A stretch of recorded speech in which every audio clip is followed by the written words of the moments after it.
Welcome to Satsunami.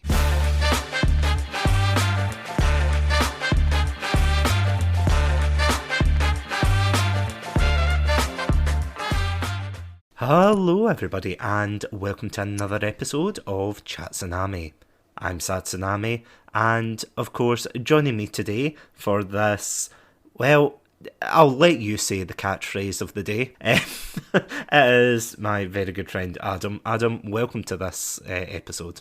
Hello. Good to be back. I mean, you wanted me to bring it out already. God, bring the big guns out. Yeah, absolutely. Well, that and we just received a message of someone else bringing it up. Trying to steal our thunder. No, we got to get out quick. Exactly. No, Adam came up with it first, guys, okay? Adam definitely came up with it first. I came up with the term, with the theory, with everything written behind it. It's all my work. I know. I've seen the whiteboard you've got in your house, you know, just all the pins in it, all the ribbons coming out, you know, it's a work of art. That's all I'm saying. Well, thank you. I pride myself. I may be manic, but I'm meticulously manic. Exactly. And that's all we ask for in this channel. But anyway... So yeah, as you can see, today we're going to be talking about, quite honestly, an interesting dynamic. When video games came out, just to kind of give a quick intro before, we dive into the meat of this topic, gaming has always been a changing landscape, hasn't it? Oh yeah. Like, it's... Sorry, it's like I went to say something and then Atari got to me there. I had Atari flashbacks. It happens to the best of us. Yeah, so let me take a deep breath. Okay, Atari be gone. Right, so... Now, jokes aside, gaming always used to be this, like, I think I've actually brought this joke up with you before, but I always remember there was this, like, it was like this cartoon that I keep seeing where, it's a very boomer comic, but it's like a comic where it's a mum and dad looking at their son and seeing them play I think it was an NES at the time. And in their heads, they've got, like, images of, like, ads in the newspaper. And it's things like, wanted professional Nintendo player. And they're like, oh, he's going to be, famous and everything. And, like, jokes aside, like, initially, obviously, when that was written, that comic, everyone must have thought, yeah, sure, are we ever going to get, a professional Nintendo player? And then, yeah, years later, look at Twitch, look at esports teams, It is like not a dynamic, but it's a landscape that is always changing. Like, do you agree with that? Oh, definitely. I mean, I think with it being kind of so technologically based as well, I think it's inevitable. Yeah. Things are going to improve, things are going to develop. And gaming being on the forefront of that is just going to be kind of tossed around by these different waves. And no more is that apparent, though, than with the idea of basically the way that games are developed nowadays. Because back in the day, and maybe this is just me being, like, very generalising, but back when they started, they were very oriented on their core purpose, of course, being focused on gameplay and being like a fun, having a fun time. But then all of a sudden there was this shift over the years into making it into, I suppose, more of like a cinematic experience. It's not something that I don't think it really happened overnight. I think it was like a gradual change, and it is something that we are of course going to be diving into. That of course being really not so much a us versus them kind of thing of what is better, narrative or gameplay, but more just comparing the two, seeing their pros and cons. And I'm gonna throw it back to you, and I'm gonna put the spotlight on you for this episode because I know you're very you did a lot of research for this episode, and I was shocked when you came up with what was it again? Let me clear my throat. Of course. A key thing that we will be discussing at some point. Get ready. Be on the lookout for this when we discuss it during this episode. Mm-hmm.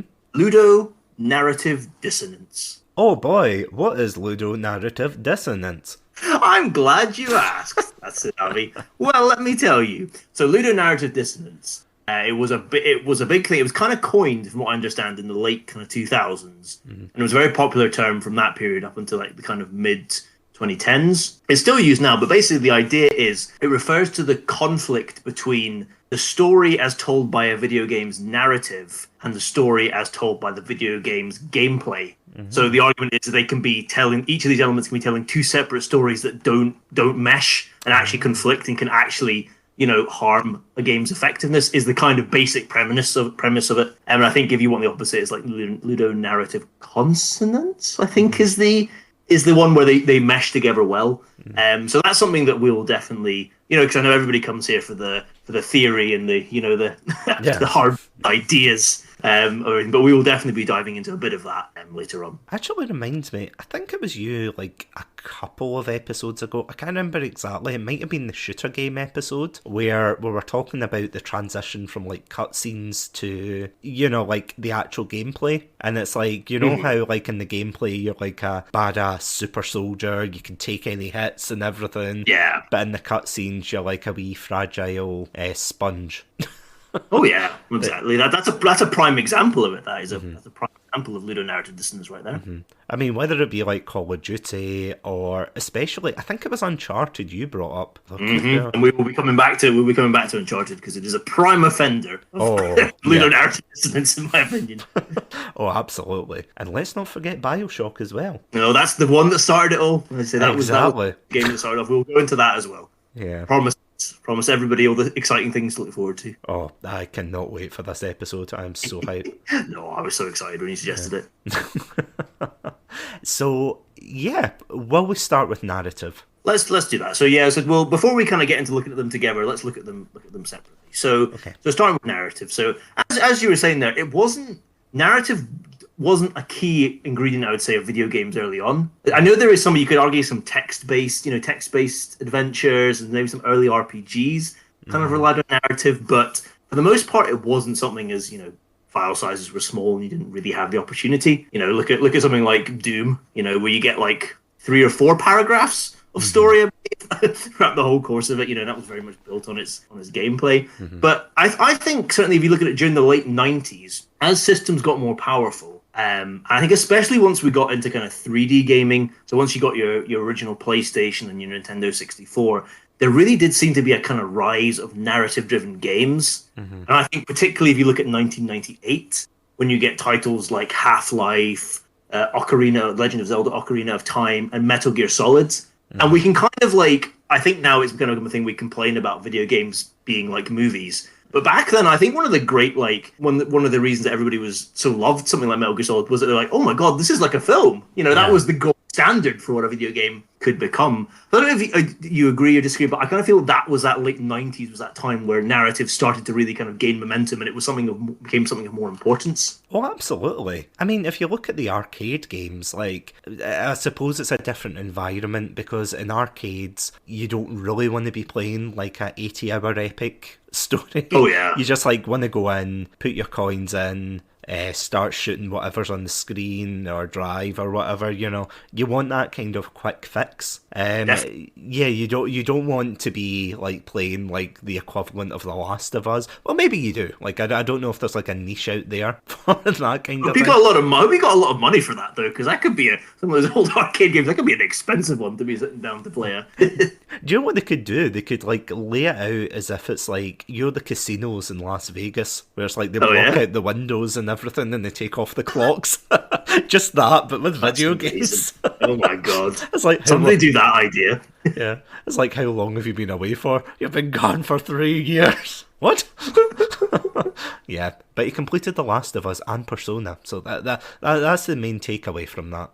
But I do agree though, because I always remember growing up in the 90s, of course, and early 2000s. I'm old. Well, sorry, we're old, but I always remember seeing games let's roll it back, Mario and Sonic and everything, the ones with the Genesis for the NES, those kind of games. They had a loose story. I think this is when it started to develop slowly, but they obviously they didn't have the whether they were willing or not, because they always had the thick pamphlets, or not pamphlets, but the manuals that told the story, that way. Same with Mega Man as well. It's the evil doctor, insert whatever 90s game you want here for an evil doctor, but evil doctor or Bowser, whatever, is taking over, and then you would actually play the game. It was interesting.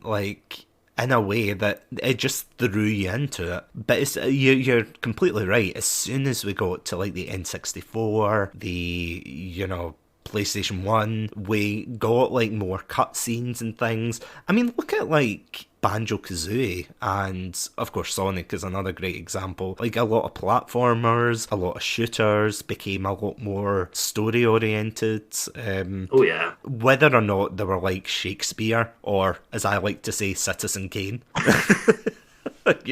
Like whether or not they were the best stories, there were still stories there, and there was like a kind of effort to develop more into that. So yeah, sorry, that was a long way of me saying I completely agree there. That's No, it's a good point though. Yeah, it is definitely the time it started to develop. Definitely, and I feel as well, especially when we got into HD gaming, I think that trend just continued, and you might even argue kind of multiplied. Especially, I actually just fired up kind of Metacritic's like best games of all time list just to see what was on there, to see like if there was a dominant kind of, if it was more narrative games. So like the top rated game according to Metacritic is the Ocarina of Time, sitting at 99 out of 100. You've also got in that top 10 Grand Theft Auto 4, which was kind of marked a departure from the Grand Theft Auto series, in that they really tried to put kind of like, a mature and kind of complex narrative, kind of put that at the core, rather than having your kind of anarchic kind of sandbox. We've also got Red Dead Redemption 2's in there, again, very heavily story-focused. And Grand Theft Auto 5 as well, which again did put a lot of focus on its story. You might argue, again, it went a bit more back to that kind of anarchic gameplay. But there certainly are some. It's not actually as dominant as I would have thought. Because it always, in my mind, I always feel like if people are going to make best games of all time, it always, for me, like, it's usually a lot of narrative games that get near the top. Things like The Last of Us is usually one you think of. I'm blanking on other ones, but yeah, kind of things like that. Do you think now in the kind of gaming industry and age we live in, do you think narrative-driven games are still like preeminent ones? Do you think they're like the kind of big releases that we tend to see? Oh, yeah, I would say so. I mean, look at things like Assassin's Creed Valhalla, God of War, which technically I know the new one's not out, but that seemed to go more in a story direction. Like, yeah. There's definitely a lot of games, like even Red Dead Redemption 2, although that game is technically several years old, people are still coming back to it. Same with Grand Theft Auto, but that's another story. Yeah. But yeah, like even with like last year with The Last of Us 2, that was a real, like, whatever you think of it, because I know it was quite a controversial release, but whether you hate it or love it, it was still a very heavy narrative game. A lot of the gameplay choices seemed to purposely show a lot of narrative decisions. Like, it wasn't just, oh, we want this because it's fun. It's like, we want this because we want you to feel bad. Oh, oh no, please. Please don't. Please don't. But I would say that it's still prevalent nowadays, like, especially for hard hitters. Yeah, I know we'll come to it later, probably, like with the gameplay discussion. There are certain genres that I think do the opposite. Like, they're very gameplay focused, and they try to tag along a story in the background. Like, one of the examples off the top of my head is Spartan Ops in Halo 4. I think I've ranted about this before, both in our shooter game discussion and our Halo retrospective episodes. But basically, Spartan Ops was a thing that I don't know if they fixed it in the like re-release of it, but basically it was like a side mission that you could do online, where it was like a completely like new campaign that you had to do with either your friends or strangers, but they kept rolling over the missions, and it was very loosely tied together. It wasn't great. It wasn't great for the medium that was in, essentially. If it was its own thing that you could play through separately, which I think probably you can do now, but at the time it was like it did not work. That, and it was boring, but that's another topic. Yeah. But mainly it was because of that, just the fact that just they tried to tag along a story that just didn't work. So yeah. No, it's a fair point. Like, it's a really good one.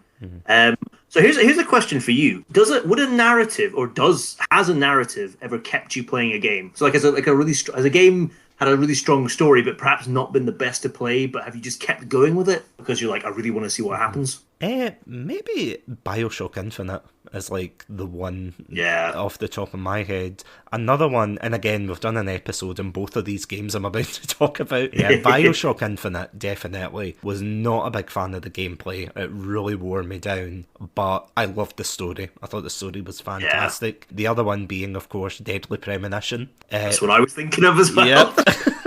Deadly Premonition, in a fundamental level, should not be as cohesive as it is. Like, it is held together by tape and prayer. That's essentially it. It's held together by tape and prayer. But at the same time, it honestly, I think it's maybe because I played it through with you, and because it was like that shared experience, it was like I Know What You Did Last Summer, but instead of like a dead fisherman, it's like a cult. It's sweary. It's sweary. It's like we don't talk about the summer ever again. But so what about our friend sweary? We don't talk about it, damn it.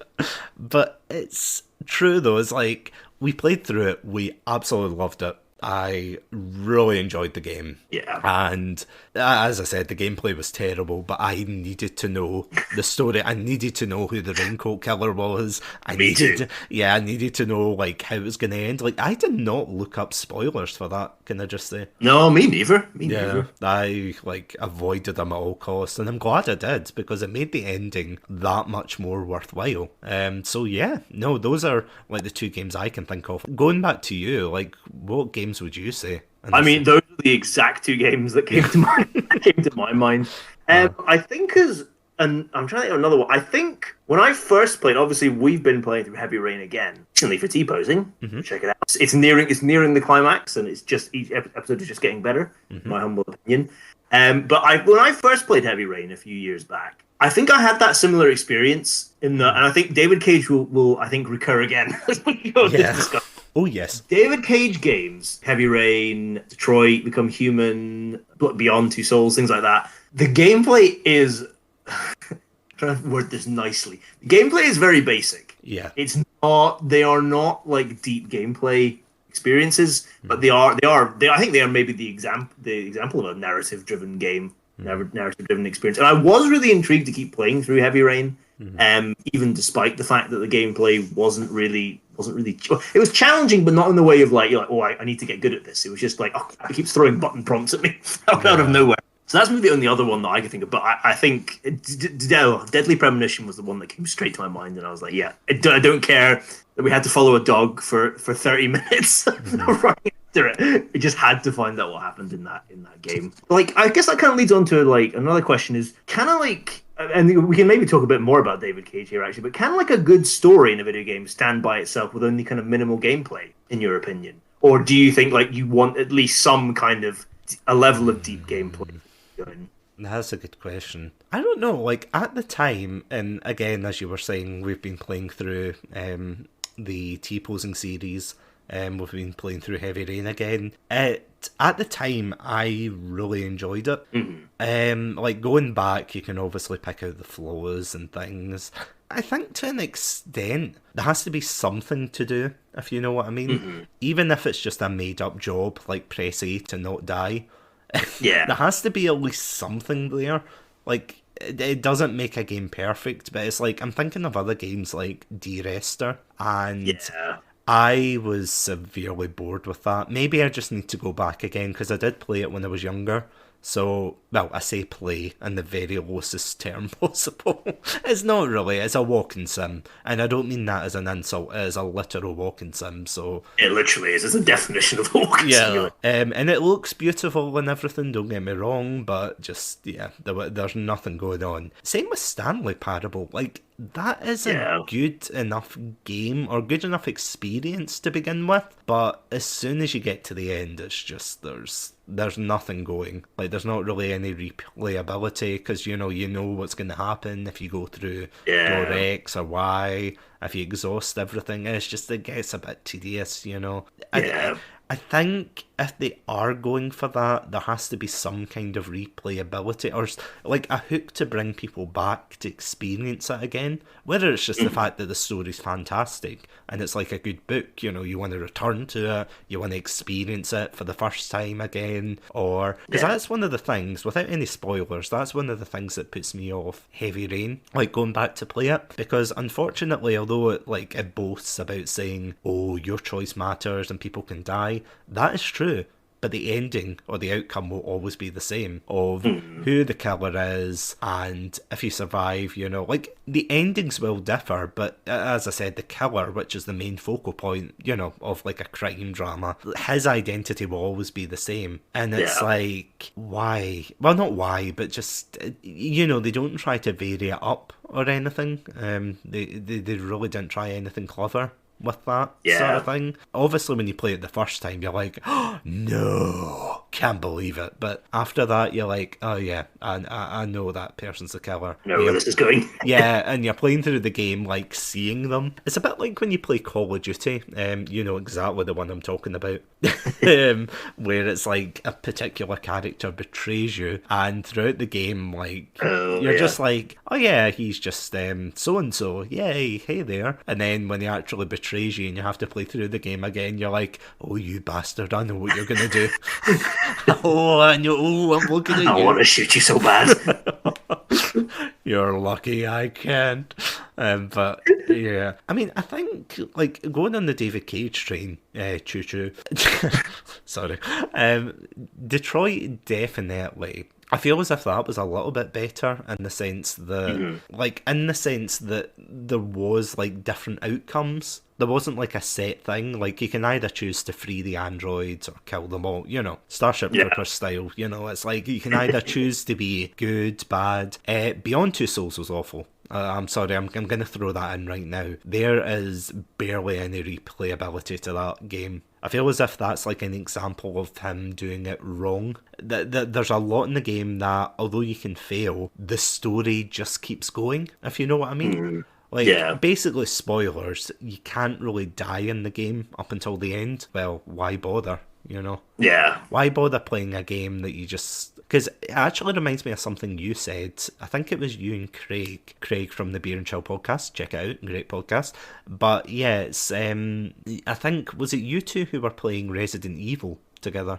The sixth one. Yeah, we played Resident Evil 6. And yeah, you were saying, it was either you or Craig saying about the QuickTime events in it, that if you just put down the controller, the game just doesn't do anything. Like, it expects you to press the buttons, but it doesn't do anything to like punish you, it doesn't do anything to spur the game on, it just sits there. It's literally press A to keep playing the game. Yeah.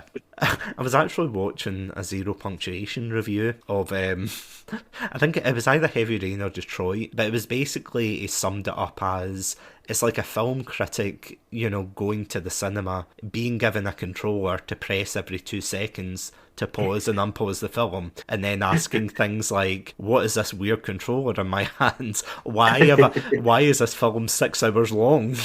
You know? And again, like, yeah, that is a long way to say it, but I do think there has to be some end point. Like, it's the same with any narrative. If it goes on too long, you're gonna lose people unless you put something interesting in between. And I think that is something that some narratives have to support. Like, they have to have some kind of, like, twist in the gameplay, which I think is the key difference between the narrative in, say, a film versus, you know, a narrative in a game. Because a game, like, at its core, jumping ahead a bit, but a game at its core has to have something to not make the player feel like a third wheel. Has to be interactive to an extent, at least. Yeah, like, there has to be some minimal kind, which I do think Detroit, Heavy Rain, Uncharted, you know, like, those kind of games, like, they do technically have that, but yeah, it's... there has to be some kind of support. It's almost like a bridge without the beams underneath. I mean, it could just be a plank of wood holding it up, like Beyond Two Souls, where it's just David Cage holding up the bridge of Elliot Page, you know. Like Atlas, holding the world. Of course. What is his head, the world?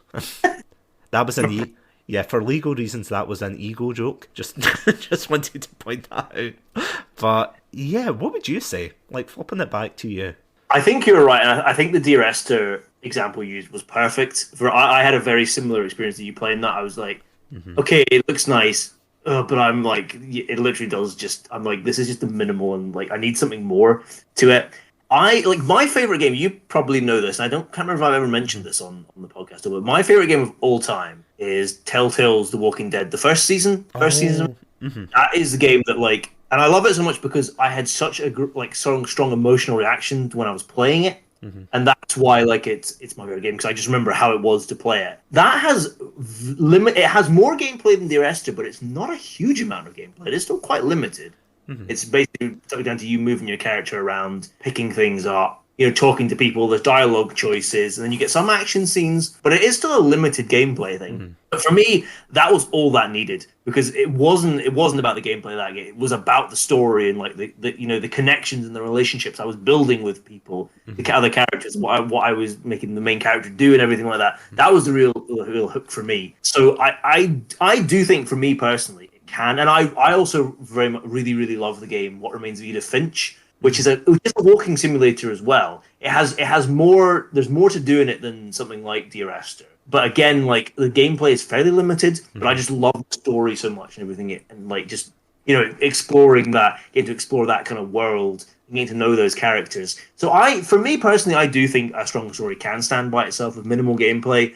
But that might just be me. Like I can totally understand how somebody could reject that notion. Like I'm playing a game, as you said, like I'm playing a game. I want it to be interactive, and I want to be able to like do more in it. So I can totally see that argument. And I think it does come down to a kind of subjective. It is very subjective in that way. But that's just again my 2 cents on it. Again, I said other opinions are available. No, but it's a good point though, because if a game has like a strong narrative, like I've seen a lot of games like that. I'm blanking on the name of there was one game I saw a while ago. Someone stream and he plays like a cat. I think. Oh, is it Stray or something?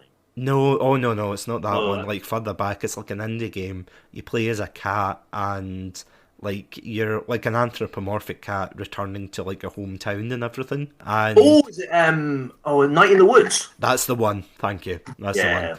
And that seems like, I mean, there's a lot of mini games and things, but that seems very much a kind of choose your own adventure book where you've got dialogue options and not really much. I mean, there is rhythm, like games and things like that. There's like small mini games, but but at the end of the day, though, it's more focused on, the story and the characters and things. Because that's the thing, if you are going to have a narrative-driven game, you got to have a good narrative. And I know that sounds like bare basic. That's like, Satsunami says, have a good narrative, Also, books have paper. But, it's like, you have to have that to support what's going on, You can't just have, like, a half-assed thing about man goes to one side of the island to the other, finds a rock, the rock is weird-shaped, end. Oh, no, sorry, fin. Because that's the way we end these games. Not with English, but with the French. But David Cage aside, yeah, I don't know. It has to be strong. It definitely has to be very, very strong. Like, What Remains of Edith Finch, I've got that in my backlog, and I'm really excited to play it. Same with Journey. Apparently Journey is like... It's a good example. Yeah, that's one that Craig keeps telling me to play. It's like a 4-hour game, and his exact words to me were something along the lines of, like, just go into a dark room for 4 hours, just turn your phone off, play the game, experience it. It's just fantastic. It's one of the best games I've ever played, and I'm like, wow, that is indeed high praise. But it is true though. It's like one of these, because sometimes you do get just so enthralled with a story and think, oh god, what's going to happen next? And oh, is this going to happen? I mean, I think technically the last time I felt like that was with Detroit when I played it. And obviously that game has its fair share of problems, which is definitely something we will be broaching in the future episode. But like overall, I do think like there was a lot of moments that made me tense, a lot of moments that made me, worried, nervous. And that's the thing. I think emotion is probably the core thing that you're wanting from narrative. Like, you want to evoke some kind of reaction, because, like, at the end of the day, gameplay, and I know we'll come on to it, but gameplay is all about making sure the players cater to in terms of fun, whereas narrative is more pulling on the heartstrings, making them laugh, making them cry, you know. And there's been a fair share of games where I've sobbed and been like, you didn't have to go out this way. And it has to be like reactionary, but in the best way, you know. It has to evoke a reaction, because I'm saying that, but I'm realising there's a lot of games that do evoke a reaction, and not a very good one. Because there are some that are just genuinely downright lazy, but yeah, it has to be the right emotion, and it has to be the right narrative, like, beats, I think. Yeah. Mm-hmm. Oh, definitely. Well, I tell you what, that's a good segue. Let's turn to. Is there anything else you want to say about narrative? Oh, I'll return to it probably. We will definitely return to it. To be continued. ... Definitely. But let's take a look at the other side of this equation. Let's take a look at gameplay. Oh yeah. Its kind of importance. And definitely, we've said it already. I'll just quickly reiterate again. Like, that was without a doubt the most important thing in the formative years of gaming. Through the 70s, 80s, you know, with your arcade games, with your early consoles, like, there just wasn't the space for these complex stories. It really had to be about fun gameplay. And I would argue that Nintendo like built themselves, and I would argue they continue to build themselves upon a lot of games that have really, really strong gameplay and really fun gameplay. Very basic stories. Like, and that's not a slam at Nintendo, because the games are fun to play. Like, I never really grew up with Nintendo, but I only started to get into their games. I played Odyssey, Super Mario Odyssey last year, and like the game, I had such fun playing it and everything. It's such a fun game to play, but the story is so basic, and it seems to be the same story as every Mario game. You know, Bowser kidnaps Peach, go on an adventure to rescue her.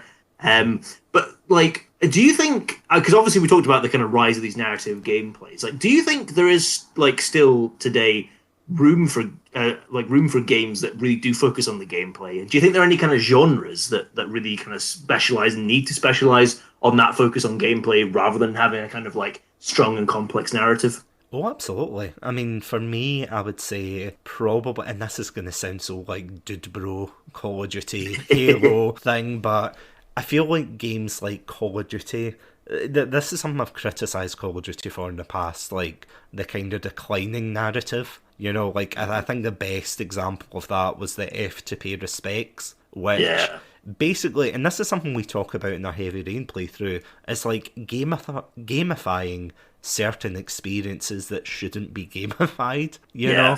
Like, there was a lot of prompts in Heavy Rain where we're like, why is that a prompt here, but it's not a prompt, like, to save a child, or it's not a prompt to, like, throw this or that, you know? Like, really ridiculous things. Just like, why did we have to press F for that? Yeah. And there are a lot of moments that, because there's not that gameplay, it's taking away, like, the player's agency. You know, it's like it's saying, we value the narrative, which might not be as strong.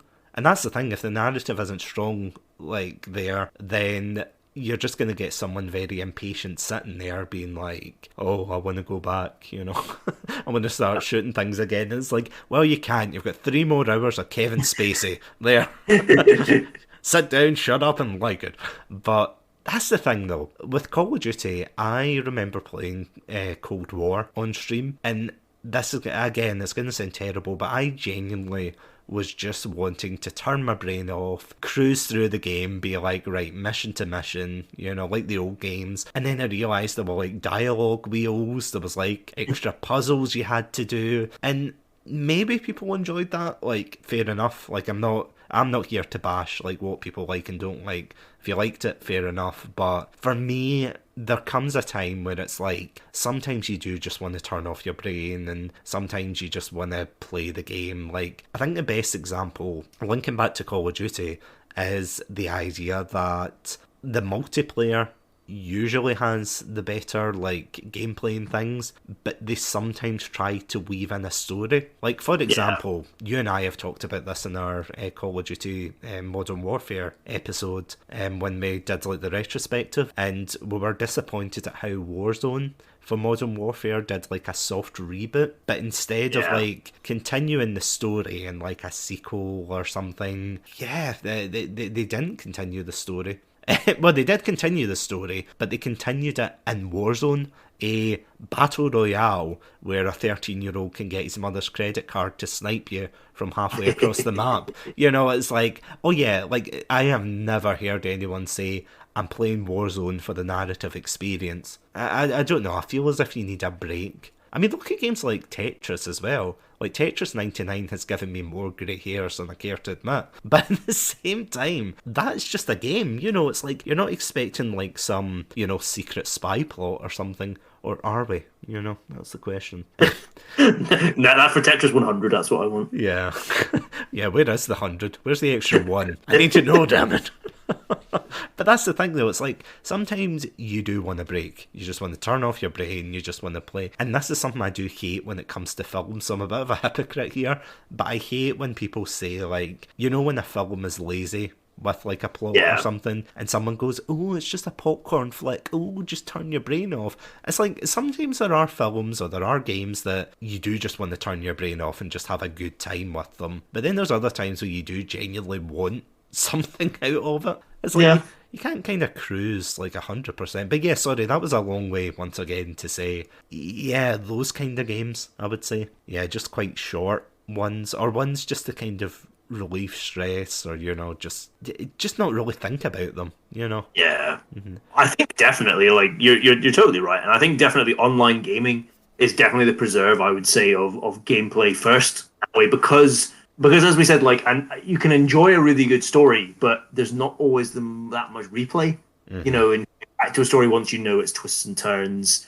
While if you have really fun gameplay, you're going to want to keep coming back. And especially with online games, that's what they want. You know, that's what the companies want. They want people to keep coming back. And look at the Battle Royale games and stuff. Like, I've never played Fortnite, so I don't know if there's a complex lore and mythos behind Fortnite. I'm going to presume not, though. Nah. I presume it's like the kind of, like, fun, frenetic kind of gameplay with all its like twists and turns and everything. And the same with kind of things like, I know they've tried to put, like, you know, story into Warzone, but I don't think anybody is, you know, well, maybe somebody is playing Warzone for the ongoing story, but I think for the most part it should be for the gameplay and everything. I was going to say, shout out to all those lore masters out there who are keeping up with the story, you know. We appreciate your heroes. You're populating the wikis and everything. Yeah. I was just about to say that. It's like, if they don't populate the wikis, who's gonna? Because it's certainly not the companies themselves. Oh well, true. Well, maybe they might. You know, you never know. Maybe I'm not giving them enough credit. Exactly. But sorry, going on. No. But here's a question for you: have you ever played a game where, like, rather than maybe the narrative kind of being laid out, like, the gameplay itself has told you a story? That is a good question. So, like, the narrative isn't all there, but so, like, consider something like Metal Gear Solid, right? Mm-hmm. Basically, Hideo Kojima has designs the story for a Metal Gear Solid game, and you basically play through it. You know, like, so as you progress, he gives you more parts of the story. Well, I'm saying him. There's a team of them there, but he's like an and so he gives you part of the story. So you play a bit, and you get to another level, and then bam, here's more of the story. But have you ever played a game where, like, and actually by playing the game, it's God, how am I gonna explain it? But, like, the gameplay itself, like, rather than progressing from level to level and getting more of the story, the gameplay itself kind of organically. Sorry, I'm doing a terrible job of explaining. No. I get it. No. Because I played a game. Oh, do you understand you gotta understand my mad? Yeah. Battle. No. Apologies. That was no. Oh no. I've had worse rambles. Like, as in, I've made worse rambles. I doubt it. That was awful. Anyway. Oh no. No, it's just I'm trying to think of, like, a game that does that. Because I think a lot of, and this is going to sound like a really weird example, but, like, in terms of games that I've talked about in the past, let's go for the easy option first. Games that I've played in the past. Pokemon is definitely one, because that never used to have, like, that much of a strong story, you know? It's the typical, you collect 8 badges, you catch the monsters, you defeat the ruling body of Parliament. I know it's the Elite Four for anybody about to say. And now the ruling body of Parliament. I like that name better. Yeah, of course. Let's face it, that's what they are. But, you defeat them, you become the champion. That was really it. And throughout the games, they started adding more and more. And, there's a particular scene in the black and white games, which by far is, one of my personal favourites, because something about Pokemon is, although it is, basic, you can go from start to finish, just, defeating trainer by trainer, blah, blah, blah. There are, side bits, you can go into a building, and basically it fleshes out the world, more than you would expect. There's even one where it's you go into a building, and there's just, a random ghost girl, and it's neat.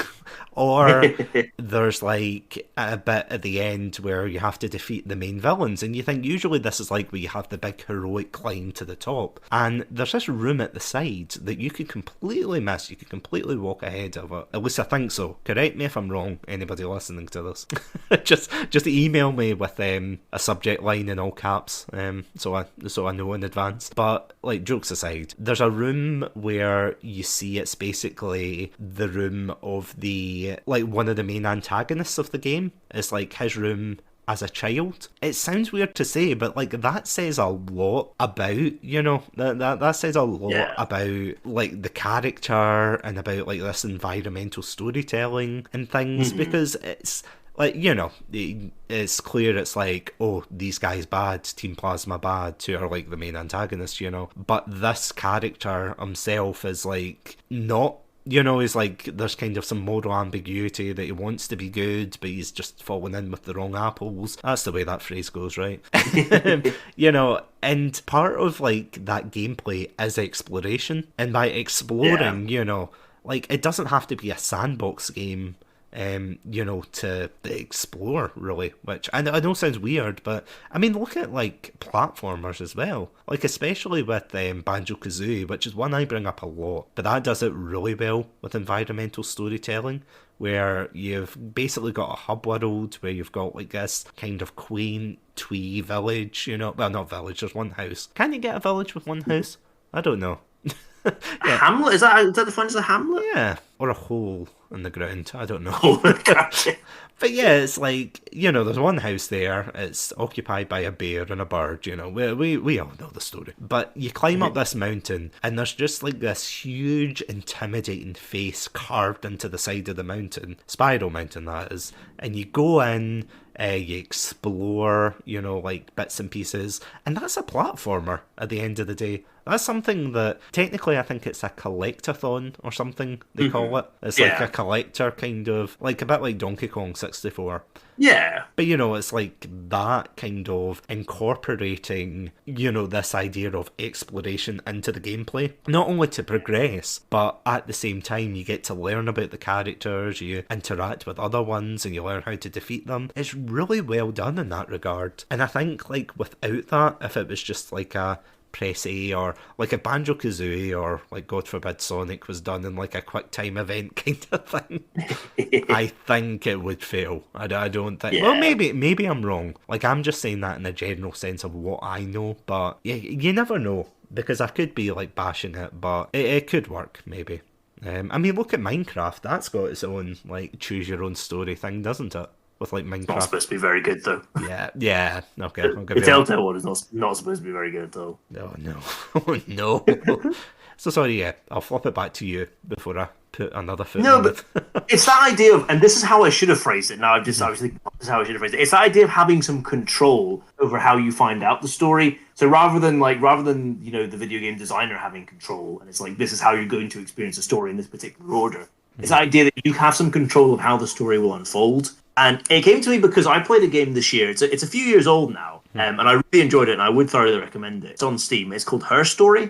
Have you heard of it? Oh, yeah. Is that the FMV one? Yeah. So that's exactly it. So basically, you play the role of somebody who is going through an old police database on a computer, and it contains all these video clips of an interview that took place about a decade or maybe even 20 years before, which revolves around the murder of this man, and it's all interview clips from the man's wife.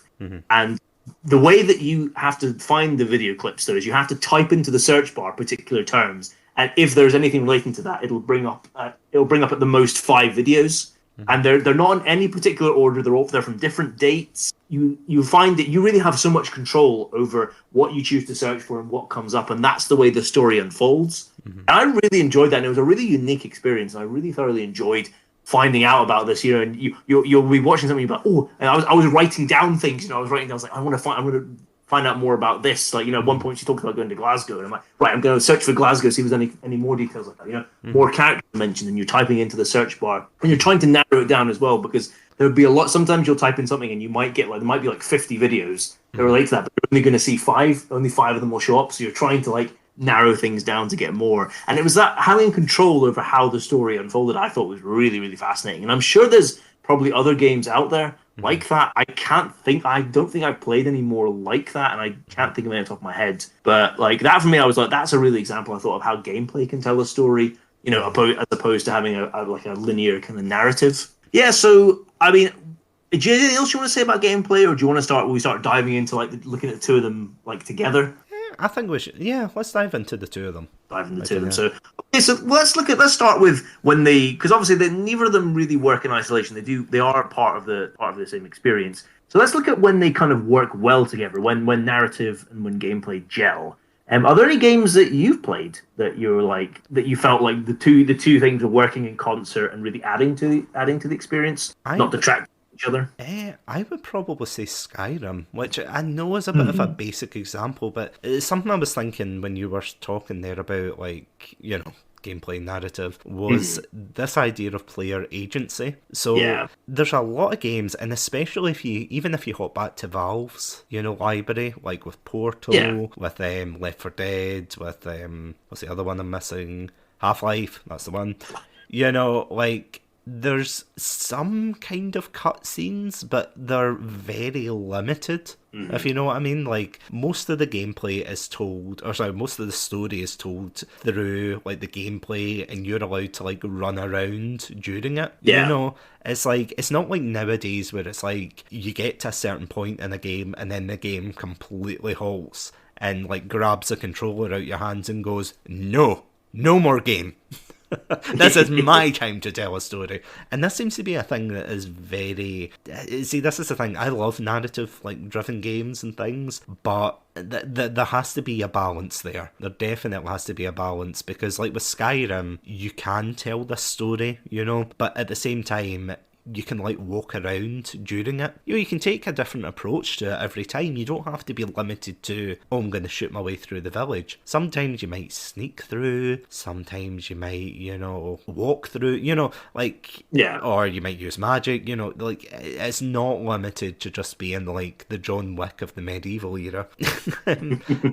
But yeah, I would say those are the games that don't really take away that agency too much. Even with BioShock, technically, I know we'll come on to that in the latter half of this, but in some bits they do it well, where you are an active participant rather than an active bystander. That's what I would say. No, Skyrim's an example, and I really do think I would agree with you on that. I suppose I think the joy as well of something like Skyrim, as well as the ability, the gameplay kind of lets you. It can help you tell your own stories as well. Alongside the kind of main narratives that are there, you can also kind of build up your own character, and the things you do, you can be like, oh, I'm making my own kind of story, which is a great strength of those kind of games. I think for me, when I was thinking, there were two games that sprang to my mind of that, I thought was almost perfect kind of gelling between narrative and gameplay. One was Hotline Miami. Do you know Hotline Miami? Oh yeah. Hotline, for those who don't know, is a top-down, it's top-down kind of action game where you basically play this hitman, and you're tasked with your answer machine leaves messages which basically lead you to basically killing these Russian gangsters in different locations, and you have different approaches, but gameplay is very fast and frenetic, and it's sort of a lot of trial and error. You'll burst into a room and try and take people out, but the chances are you'll die. But it's really based around kind of quick loading and trying again and everything. And I thought that frenetic kind of trial and error gameplay really matched the state of the main protagonist, who's supposed to be this drug addict and psychotic hitman who can't tell reality from the psychosis in his head. I mean, the fact that he's getting these missions from his answer machine, and and he can't quite like he talks to people, but you're not sure if people are there and stuff. And he's getting like he's speaking to these like these dreams to these people wearing like animal masks and stuff. And so I thought the gameplay perfectly matched the kind of mental state of that character and how he views the world. And the other one for me was probably the most stressed I've ever been playing a game, but it was Papers, Please. Oh, yeah. Which is, and you're gonna, this description is gonna, like, if you haven't heard of Papers, Please, this is gonna make you want to play it. It is a bureaucratic game where you play a border control officer for like a fictional communist country, and you're tasked with checking documentation of people arriving in the country and seeing whether they're allowed to enter or whether they're not allowed. And basically, like, it starts off quite simple, you know, you're just checking a few things, but then more and more gets added to it. And the gameplay really relies on investigation. You need to be checking dates on passports and different documents. You need to be checking, are these documents forgeries? What are people saying? Does their weight match up? Does their height match up? Like, are these real?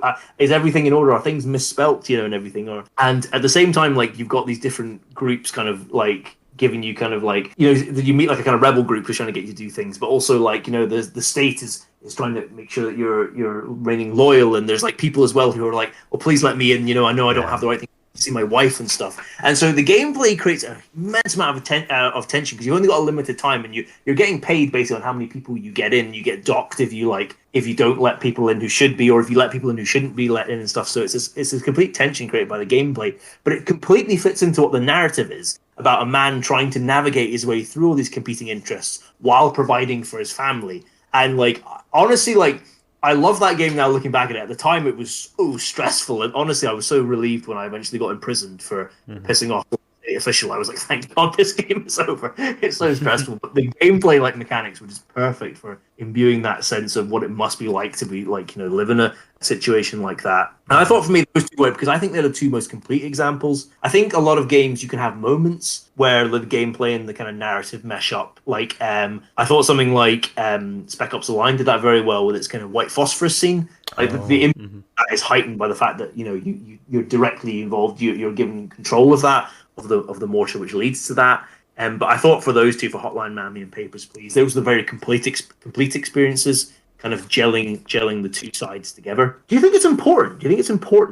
And do you think it's necessary that gameplay and narrative gel? Or do you think it's kind of like, it's nice if it happens, but, you know, you can still enjoy a game even if they are? Like, I feel as if they can work separately. Like, I mean, there are, like, good examples of that. I feel as if it does make them stronger. This is going to sound like the, you know, Satsunami relationship hour, where it's like, they both marry up quite well sometimes. You know, it's like, if one of them gets a bit too dominating, then you have to establish where the game stands. Like, if you're saying, like, this is a narrative driven game, like Gone Home, for instance, you know, you can't say, like, a game like that or De-Rester or whatever is a, you know, like, heavy gameplay like experience, because it's not. It's basically hold forward to win, or not win, but you know what I mean, hold forward to end the game. Whereas, like, a lot of games do, like, look at Red Dead Redemption, like the first and second,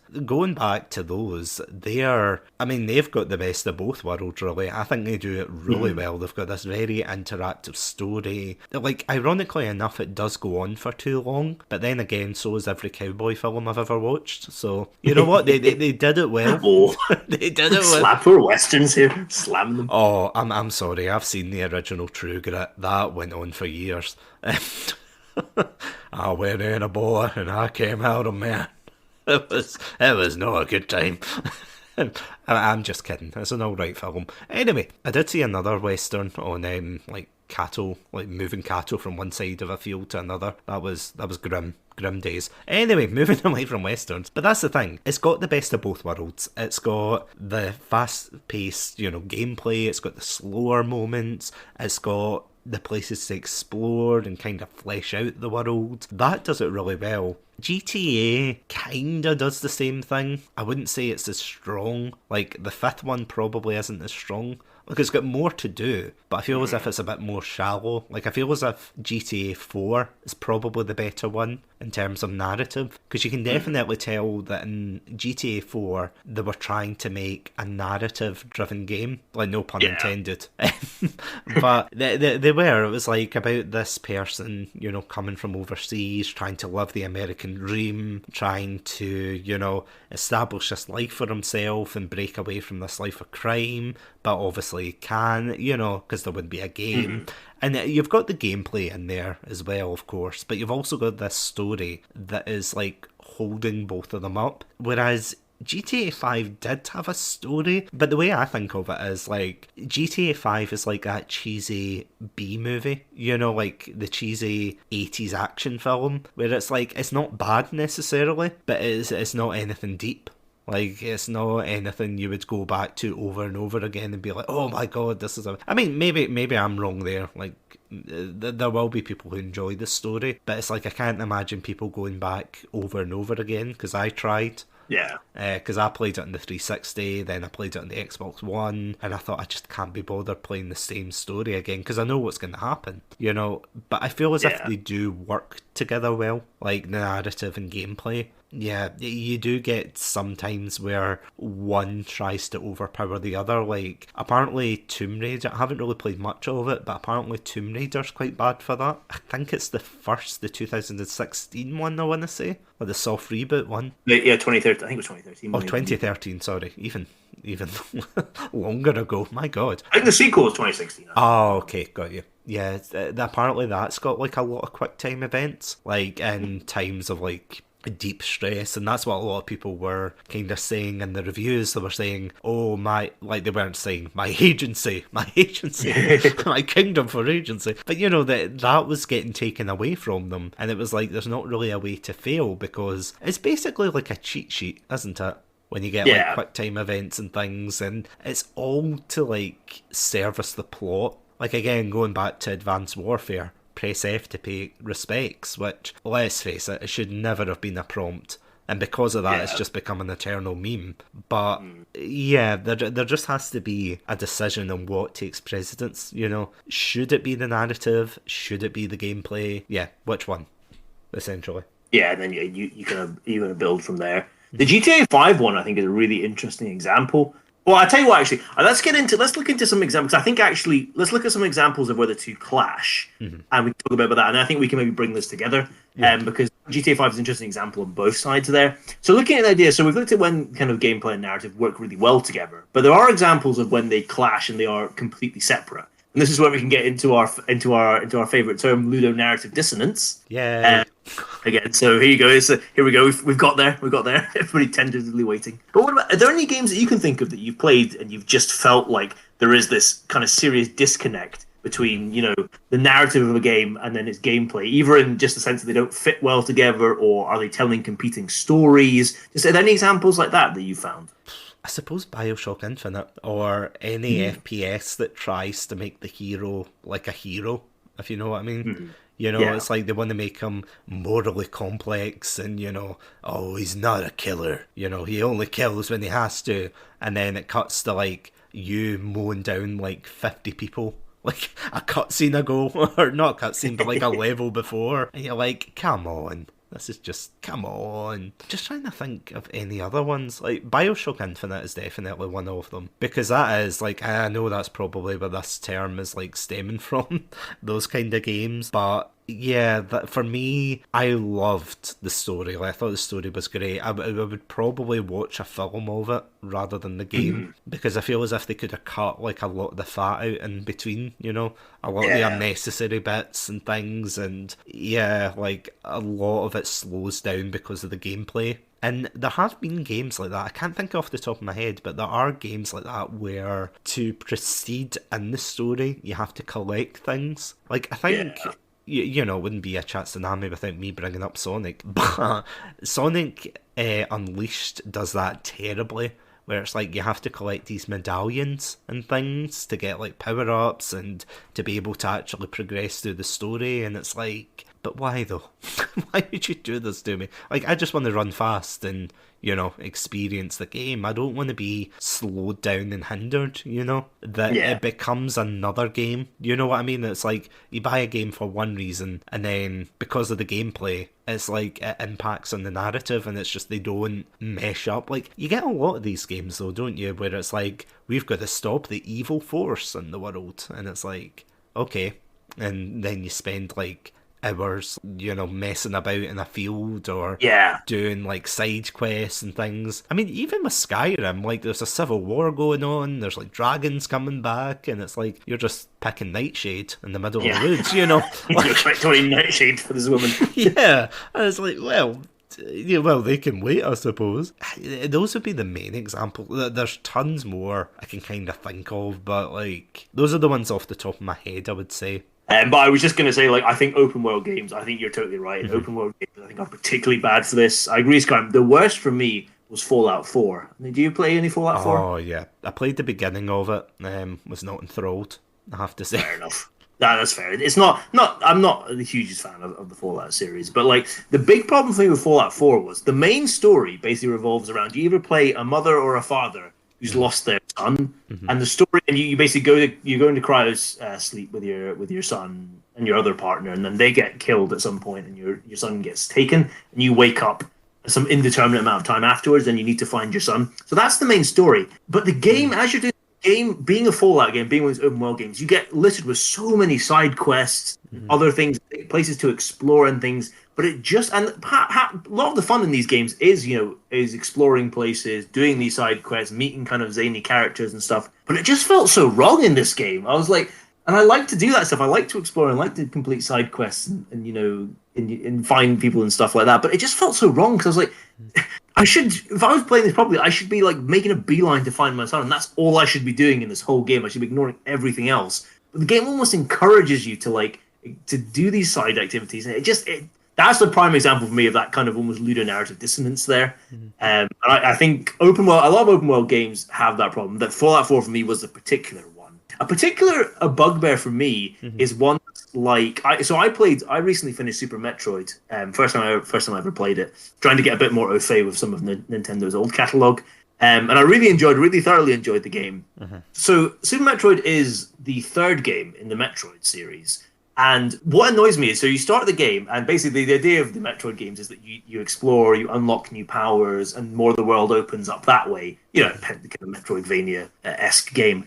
But what annoys me is, I was thinking, like, so this is the third game. Surely Samus Aran, who's the main character in the Metroid, she's had all these abilities before. Why does she have to get them again? Why doesn't she have them? The Witcher 3 does something. I've not played that much The Witcher 3. Again, I was just like, Geralt has already been through two Witcher games before, and he's done all these amazing adventures and all these amazing exploits. But why is he back to being like a scrub again? Start of Witcher 3 being killed by wolves. That's one that, like, and I guess it's because it's a game, that's one. But that's always kind of annoyed me. Maybe that's just a personal one. No, a lot of like platformers do that as well, though. Like, look at Sonic, or like Banjo-Kazooie as well does it. Mario as well. They do it, at least the excuse there is they do it to introduce new mechanics. Yeah. But even then, I totally see what you mean. It is like, why do they not have that ability when they had it in the past? Like, did they just throw it all in the ocean, Birdemic style? Yeah, just like wave to it, Yeah, it makes no sense. You're right. It doesn't. Yeah, and then can I get to my main example, the one I want to hold up as the example of ludonarrative dissonance, that is Uncharted games, where the main character of the first four Uncharted games was Nathan Drake, and in the narrative he's presented as this kind of like swashbuckler, and he's this dashing rogue. He's very witty. He's good looking. He's great with the ladies and everything. And we're supposed to kind of really empathize and sympathize with him because he's an everyman. And that's the way he's presented in the story. But then when you play the gameplay, he's a stone cold killer who probably got one of the biggest body counts in video games ever. Like, it's probably rivaling somebody like Kratos. It makes sense for Kratos to be this kind of like this horrible like killer and and everything. It just, for me, they always sat, and this is a lot of other people feel the same way. They've always sat uneasily, these two things. Of, can never fully empathize with Nathan Drake because I'm like, you have no remorse for killing anybody. You almost seem to enjoy it, so you're just like this absolute psychopath. Yeah. And that's been like a problem for me. I'm not the hugest fan of the Uncharted games, and that's one reason why I'm not the biggest fan, because it's just a huge disconnect. That's the annoying thing, though. Like, going back to games, like, whether they be open world or whether they be FPS games, you know, any game like that where it's like, you have built your character up being this certain way, and at the end of the day, it ends up, like, you're going to get an arbitrary choice at the end. Like, don't get me wrong, like, the amount of effort and work it would take for, like, hundreds of like different outcomes to be available in a game, you know, like it would take ages, but at the same time it's kind of a bit gutting, like, and again, if there's any fans of Call of Duty Ghosts here, cover your ears. I'm not the biggest fan. Okay, covering my ears. Yep, so I will be spoiling just the ending, but basically at the end of that, you do your stereotypical, you know, you save the day, you blow up a train, I can't even remember what happens, you blow up a train or something, you're sitting on a beach thinking, job well done, and then one of the villains like drags you away. They somehow survived, and it's like, I know it was like to set up a cliffhanger, but it's like, so I've gone through that entire game for nothing, essentially. Like, I've gone through, and another example actually, and this is going to sound like a weird one, but you've played Sleeping Dogs, haven't you? Yeah. Like, absolutely brilliant game. One of my favourites of all time. One of the weird things, though, for me is the dating, like, missions. And I don't know if you've ever noticed this, but it's like, there's a certain point where, you know, it's like GTA, where, you know, in GTA, you could phone up, like, different women, and you could, like, go out and date, you know, wine and dine them like the true gentleman hijacker you are. But with that, like, with Sleeping Dogs, it felt as if it was, like, shoved in, like, just for the sake of it. So it would be like, you would do, like, a story-based mission to advance the plot, and then the next one would be, like, this woman who you met, like, once in the karaoke bar, coming up to you being like, who is this person? And, like, being outraged as if you were dating or something. You're like, what is going on here? And that's another idea of, like, trying to push the narrative, you know, to be like, oh, this is a cohesive story, we gotta, you know, if this happens, then it has to go on, but it doesn't work well in that way. It's again taking the agency away from the player to say, this is what's happened, do you feel good about yourself? Well, no game, of course I don't feel good. Not to call you out, but I mean, you're completely wrong about the ending of Ghost, because that ending is brilliant and genius. But I totally agree with you. I totally agree with your Sleeping Dogs point. It's totally true. And you're right, it did just feel like one of these things like, oh well, GTA had that, so we're trying to be GTA-esque, and that's not to put down Sleeping Dogs, because totally brilliant game, but they were like, oh, maybe we should, it did feel like maybe we should just put that in.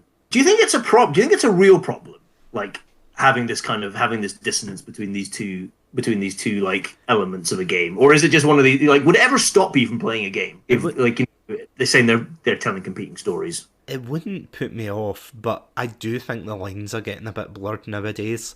Like, as we said at the beginning of this episode, games used to just be about, back in my day, games just used to be about the ping pong and the Tetris. You know, it used to be just a time waster, you know, you'd shove it on the screen, or your Commodore 64, or the one person who had an Atari. That's our Atari bash for the episode, quota done.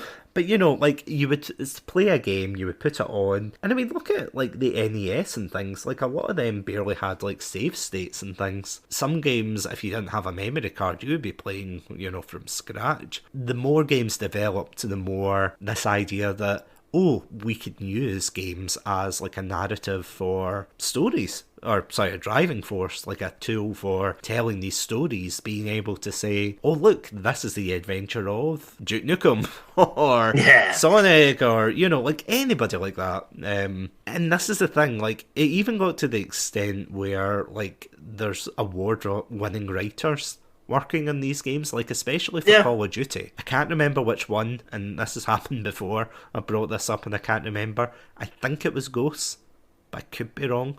I think it was Advanced Warfare. Or was it Advanced Warfare? Yeah, maybe. Maybe it was Ghost, actually. It was one of those two. It was one of them, yeah. Because they were after each other, so yeah, one of those two. It's probably, yeah. And that's the thing, though. It's like, it's almost as if game companies, and again, this is like broad strokes here, but a lot of game companies are trying to make this like cinematic experience, and there's nothing wrong with that. Like, there's a lot of games I've played and I've been completely absorbed in the story, thinking, "Oh, this is so cool! Look at this!" But then on the flip side of that, it's like it can drag on sometimes, and you're just like, I just want to play a game. You know, it's like with Cold War for Call of Duty. I was like, I just want to shoot things. I don't want to sneak around. I don't want to, because Call of Duty, you're not built for sneaking around. Don't pretend you're like Splinter style. Come on. I think it's just there's a danger nowadays, because look at like The Last of Us 2 as well. I would say anything David Cage has brought out, but let's face it, I don't think he's going to be bringing out anything for a while. Basically, what do the game publishers want from the players? What do they want them to feel? And what are the creative designers, what are they wanting to get out of it? Like, are they wanting to tell a story? Are they just wanting a fun game? Because look at games like Fall Guys, for example. That's not got a deep lore. Yeah. And that's like a lot of fun.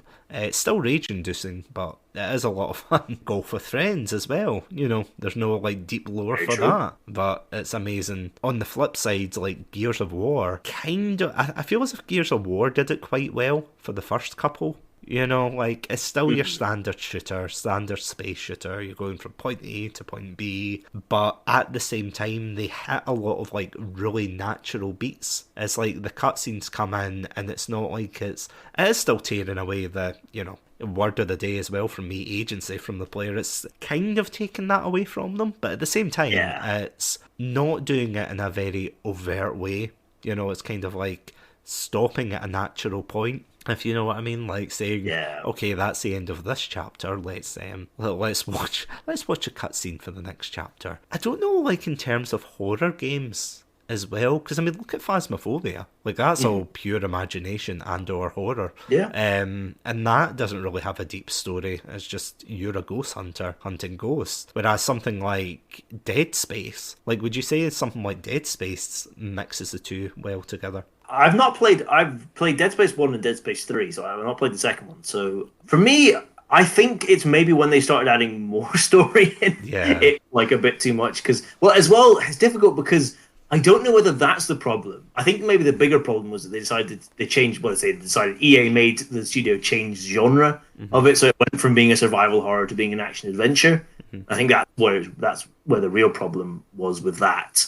It's funny because I think if you look at a lot of, I agree with you. I don't think like ludonarrative dissonance has ever stopped me from playing a game. Like, I know I just slammed the Uncharted games there, but I played 1, 2, and 3 all the way through. So it wasn't enough to stop me from playing those games. And I don't think it would ever stop me from playing a game. It's just something that I can whinge about, you know, down the line and try and look smart. And I think if you look at most games, I think there are elements where the gameplay and narrative gel really well together, and then there's other examples where they clash. And I think linking it back to GTA 5, one way that the narrative and the gameplay gel really well together is in the character of Trevor. And Trevor was designed to be a character who kind of represented the anarchic way that a lot of people play those games. And so it makes complete sense for you to like take Trevor and just go on a murder spree and steal cars, blow things up, because it completely fits his psychotic character. It doesn't feel as right if you take somebody like Michael or Franklin, who are the other two characters in GTA, and do that, because their characters aren't like that. You know, they're more stable characters who are not as interested in anarchy as Trevor is. So I think most games probably have that to an extent. Like, there are elements where things will work well together, but then there's also bits where it won't work well together. I think one thing I was just going to bring up as well is I think there is actually there can be a good reason to have some dissonance and to separate out the narrative from the gameplay. And I think if you look at a lot of kind of RPGs, especially turn-based ones, so games like some of the Final Fantasies, and there's one called Octopath Traveler, isn't there, as well? Oh yeah. Switch, and so I think it's on Game Pass now, where you meet a lot of characters as you progress, and you build up a big party. So you can have like a party of 10, but you're kind of restricted to a party of 3 if you want to go on an adventure, you know, and you want to go into combat. So technically in the narrative, that doesn't make sense, because you'd be like, well, I'm just going to take all 10 people because I'll have a much better chance, you know, of winning and getting through all these fights. But then if you did that would make the game too easy. Yeah. So in terms of balance, it kind of makes sense to have that dissonance, just to make the game, you know, more fun and more challenging, and not like a complete just cakewalk. that was so that was kind of what I was thinking. But yeah, like I mean, is there anything else that you think of like with gameplay and narrative either like meshing well together or clashing or anything like that? I think like it definitely depends on the game style, I would say. Yeah, Like if you've got a multiplayer game, I would say stick to the gameplay, unless obviously it's a campaign or something like that. For obvious yeah, reasons, you have to have the narrative there. But for anything else, just stick to the gameplay. Because at the end of the day, and again, broad strokes here, so take it with a pinch of salt. But a lot of like these online games try to like weave in a story and things, and you're just like, because at the end of the day, these online games aren't going to be there forever, and therefore the story's going to just get lost. Whereas if you're putting your efforts into a single player game that can be played over and over again, and I know we've kind of discussed this in another episode of Satsunami, but yeah, it's like trying to find that right balance. I was actually thinking, and this is going back to our very first episode together, that being the Halo retrospective, and a big topic that we discussed was the story of those games, and how I feel as if that's the perfect example of good gameplay that just got better. But it's like one of those like one of those graphs where it's like the gameplay increases, like the gameplay line goes up, but the narrative goes way down. Yeah. Because Halo has this issue of it has got a good lore, it's got a great foundation for doing things like this, but it does not come across well in the games at all. And whether that's like a rushed like production cycle, whether that's because, it's a creative director's decision, whether it's that or, this or whatever, at the end of the day, they have the building blocks, but the narrative, and this is the thing, because I wouldn't like be so harsh on it if they didn't put so much emphasis on it, if you know what I mean. Like the fact that they say, oh, the Master Chief is the chosen one, he has to defeat, the evil ancient aliens, and it's like, that's pretty high stakes for something that, because some people might say, oh, it's a dumb game, just turn off your brain and just shoot the aliens. But there is, like, you can't shoot them without having, like, a big bombastic cutscene of the Master Chief, like, running away or having a quick time event. Yes, that did happen in Halo 4, look it up. Like, as I said, there has to be the balance there. I think maybe Reach is the closest it got to being right, but even then it had its flaws. I think with something like Halo, I think it's when the story is simple, it's at its best. That's why I love I love the first Halo for many reasons, but it's probably my fave. Maybe it's that or Reach. They're my two favorite of the Halo stories, and I think it's because they're the most simple. Like Reach is a very simple like tale of you actually know if you know the Halo lore, you know what's going to happen. Yeah, it's like a desperate last stand, and that works so well. And I love the first Halo as well because it's fairly simple. Like land on this alien place, and we're just trying to find out what's happening, and then we uncover things, and you learn more. And I think it progresses quite well, unfolds nicely. I do think the later ones, and I agree. Like when we played Halo 4, like it was such a fun to play, and it's such a blast. I was like, God, this gameplay is so good. But yeah, like the story just was going wild at that point. And then Halo 5 as well, it's just boring, and you're like, it got too much into itself. To be honest, got too much up its own ass. Really, I think kind of stuck into its lore and everything. So I would totally agree. That is one of where you're like, that's such fun gameplay, but man, let me get through these cutscenes so I can get back to it. But kind of just one like quick final point, sorry, before you move on. It's something you mentioned earlier, the idea that the more bloated the narrative gets, the less it becomes endearing, sometimes there are some things where people are like, oh, we have to do this or we have to explain that, and then you're playing it and you're like, maybe not. Like hindsight's a wonderful thing. You can't really tell until the game's out, and thousands or hundreds of thousands of people are playing the same game. They all have their own opinions, like us just now, but it is that kind of, you have to think like, when is too much, like when do we say stop, when do we put our hand up when they're grating the cheese over this game? Because otherwise you're just going to get a pile of cheddar or mozzarella or whatever cheese you like. If you don't like cheese, replace it with pepper, but you get my meaning. No, you're screwed. yeah, exactly. You're just going to get a mound of something on your plate. You think you've got to have like a narrow focus. Because this is the thing, this is the difference between like gameplay and, you know, because look at Deadly Premonition. Deadly Premonition had an end goal. Granted, it had like a lot of detours in between, and again, like I would strongly encourage you to listen to our episode on it. Really great discussion on it. That's the thing though, the gameplay is awful, but the fact that the narrative is so kind of like, it's got this hook, you know? It's like hooking you along, saying, who is the Raincoat Killer? What happened years ago? You know, it's not just saying, murder. There's no, that it's not dragging its heels. It's like, and again, like, even though the gameplay was bad, you and I had a lot of fun. And that's the thing as well, like, having fun despite those issues, being able to triumph. So you can have a game that has a strong narrative and really bad gameplay and still have fun with it. I mean, like a lot of the retro games that we play like have terrible controls. I mean, it's not terrible, but look at games like Time Splitters. Fantastic, love it. But the controls have definitely aged compared to some of the... it can be difficult to go back to. Whereas you come back to for the narrative as well, like whether it's like a jokey narrative or, you know, it still doesn't matter. It's like, it's there and it's ready for you, and it's interesting in that regard. But if you flip it around, if a story is bad, I think it has to be really good gameplay. Because if it's mediocre, I've said this before, like in terms of films, and I agree for games that if it's mediocre, that's the worst thing for a game. That's definitely the worst thing a game can be, because you want it to be either terrible that people talk about it, or you want it to be fantastic that people will write books about it. But if it's that kind of in between, like I remember playing, and this is maybe like showing how good it is, but I remember ages ago playing the Ghost Rider game. Had a blast with it. Don't get me wrong, had a blast. Like I ordered it out, but I hired it out of Blockbuster, and I absolutely loved playing it. But it's not like one that I would put in my like top 10 list of like games, or it's not one that you would kind of write home about.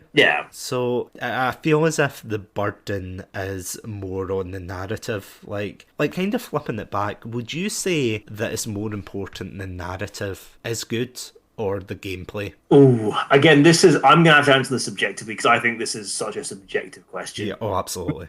Yeah. And if I think of what my favorite games are, they are primarily, you know, they might almost exclusively be narrative driven experiences.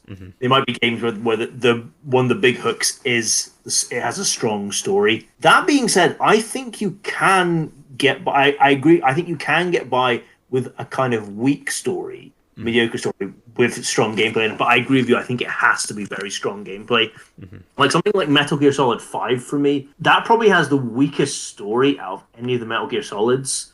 And it completely the first half of it's okay, and then the second half it just loses it's terrible. But the gameplay in that is so good, and I thought that was like the pinnacle of that kind of stealth action gameplay. I don't think it'll get better for a while, because I was like, this is incredible. Like everything about this works so well, and it feels like amazing to play. And so that was something that kept me going through the kind of the weak points of the story. And yeah, I agree with the later Halo games as well. As I said again back at the start, like I think things like Mario and Zelda don't have.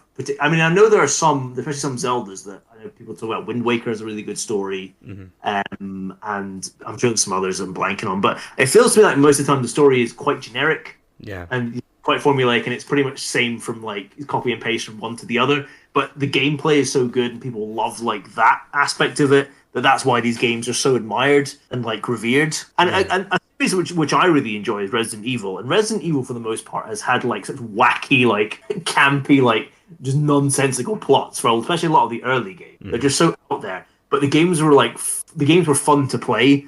Like, you know, it was really, they were really tense. Like, especially for like the first three, it was really tense kind of gameplay as a survival horror. And then 4, like again, 4 has another wacky plot, but the gameplay was like, it was something so different, and it was like just really absorbed people and everything. So I think I totally agree with you. You can have a weak story, but a game has to have great gameplay, I think, especially to keep me invested in it and wanting to play. Well, I think that kind of I was going to throw a curveball at you at the end, but you preempted me there, because I was going to ask, because I know you said at the beginning of this episode we weren't going to talk about which one was more important. I was going to throw the curveball at you and say which one is more important, but I think we're both saying narrative. If Yeah. I'm understanding. Yeah. Oh yeah, but like I know, like final point, don't worry. No, no, no. Go But for it. like I do feel as if the narrative has more pressure on it to be good. Yeah. Because it's all fair and good for if the gameplay flops, then it's like what else is supporting it, you know? Like it is Yeah. like two sides of the same coin. It's like if you are gonna have a story, it has to justify the gameplay, you know? Like you can't have like I mean look at mobile games where it's like you've got this weird story about like I don't know, like somebody, you know, being a spy or like this cool action game, and then when you open it, it's like Candy Crush, you know? It's like there's a complete disconnect there. You're like, okay, where's the narrative here that matches up here? Like they do have to marry up, but I feel as if the narrative fails, then I feel as if it probably gets a lot more criticism. Like Yeah. I don't know, like if it's a purely gameplay focused game, then yeah, obviously the gameplay is going to get most of the flack. But if it's a game that's proudly saying, oh, I'm an interactive experience, and it's like, go away, David Cage. But it's like if somebody says, oh, this is supposed to be a narrative experience, then people, what? In fact, sorry, let me dial back quickly. What I think, like another reason why it's so there's so much pressure on it is the fact that people's tastes are going to be very subjective, like especially more so when it comes to narrative as opposed to like gameplay. Like like there's only one way you can play most games. It's like the same set of controls, and it just depends on the skill level of the player.